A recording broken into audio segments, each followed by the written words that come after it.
News deck. Moving on.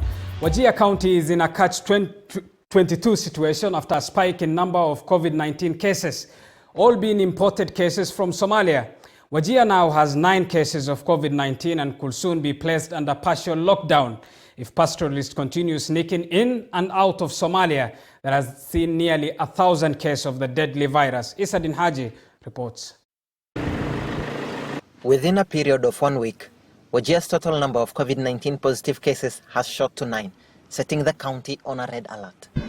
All the cases in Wajir are blamed at pastoralism, since the 9 positive cases are from pastoralists who had a recent travel to Mogadishu, Somalia for livestock trade.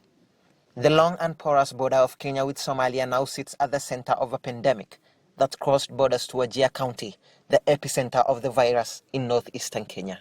This is really scary, and we're afraid that if nothing is done about the border, sooner or later, a very big number of Wajir residents will be infected.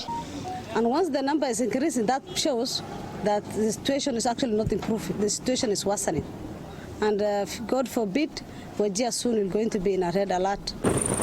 Taming the dangerous border of Kenya with Somalia has for decades been a challenge.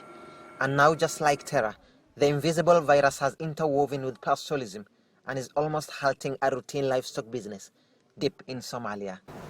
It is now clear the number of cases are rising, and there are people who traveled to Somalia. Tens of people are now quarantined in the county's quarantine centers, most of them being pastoralists, intercepted on their way back into the country from Somalia. Somalia now has close to 1,000 COVID-19 positive cases, and with this trend of pastoralism activities across the Kenyan-Somali border, Wajir is staring at a big threat. The long porous border with Somalia is now the new front of infections in our country. High rate of illiteracy and traditional beliefs have also made pastoralists defiant to government directives and are sneaking in and out of the country to carry out livestock trade.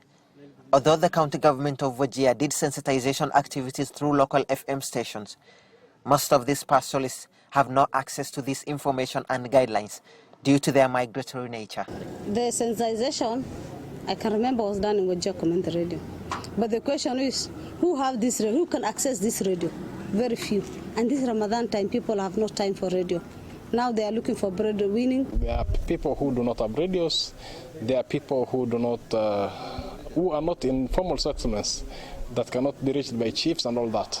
So I may call these areas hard-to-reach areas, and these are the gaps that need to be addressed. Wajir's neighboring county to the north, Mandera, is in a 21-day partial lockdown with 8 cases of COVID-19. Fears are rife that Wajir could face a similar predicament. Despite cross-border pastoralism being the root cause of the 9 confirmed COVID-19 cases in Wajir, less testing kits in the county could also pose more threat as more people are registered in the quarantine centers and the county forced to do selective tests. Isadin Haji, TV 47, Wajir County.